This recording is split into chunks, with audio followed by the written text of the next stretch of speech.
The illuminations, the tower, and the pleasure beach. People come to Blackpool with memories of summer holidays. But behind the golden glow, for many who call it home, it's a hard place to live. We are approximately double in terms of demand than we were at the end of 2019. Blackpool Food Bank operates 7 days a week, run by 5 members of staff and 50 volunteers. During the pandemic, it supplied 19,500 meals a week to the growing number of people who were struggling. There's this concept that with a food bank, the people that access it are people who don't want to work, who just want to, kind of like doss around and the undesirables, as it were. And that is an absolute fallacy. The majority of people are people who want to do the right thing. They want to provide for their family, but the month is just longer than the paycheck. As goods are packed up and loaded onto vans, they then hit the road, heading to schools and charitable organisations who help people in need. Right, we've got carrots, we've got peas, we have vegetable soup. And the food ends up at drop-in centres like this one. First Steps is a charity that gives people a helping hand. And it's here that we met Sarah. This is the worst I think I've ever been. A mum of 3 who relies on the food bank to feed her family. And money was just getting tighter and tighter, and not enough to put things on tables sometimes, so I had to come to food bank, which is not the easiest thing to do, to admit to, but I had to do it for the kids. We sit there under duvets and pyjamas and covers on, so we keep warm.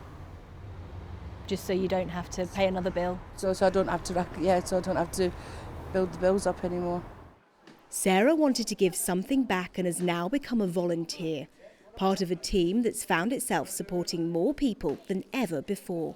People come to flood to Blackpool thinking it's the Golden Mile because of how it used to be. It was a very affluent area.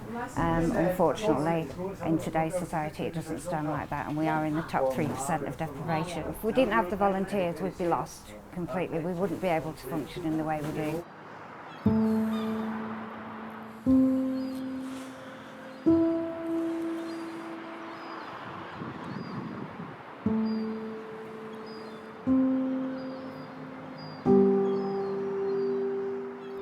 Blackpool is one of the most disadvantaged areas in England.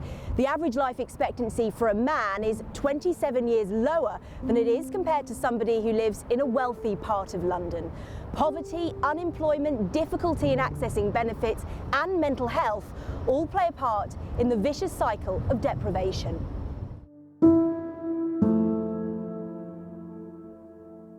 With deprivation becomes mental health. With mental health comes deprivation. And because these things go hand in hand, ACT Centre Blackpool, which is a brand new community hub funded solely through donations, has been set up, offering advocacy and advice on both benefits and mental health.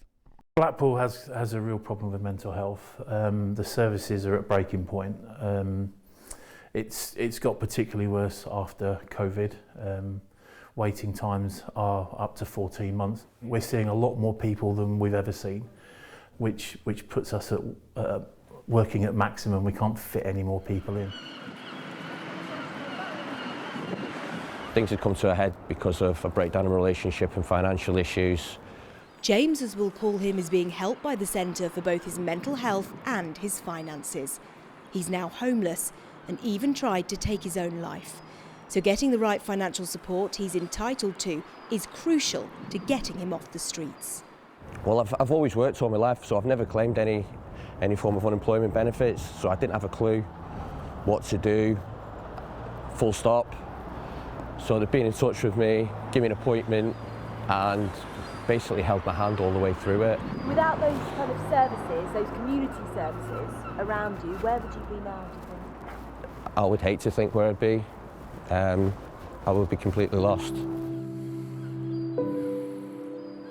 Many of the projects in Blackpool have no government funding and rely purely on charitable donations, communities coming together to help people in their time of need.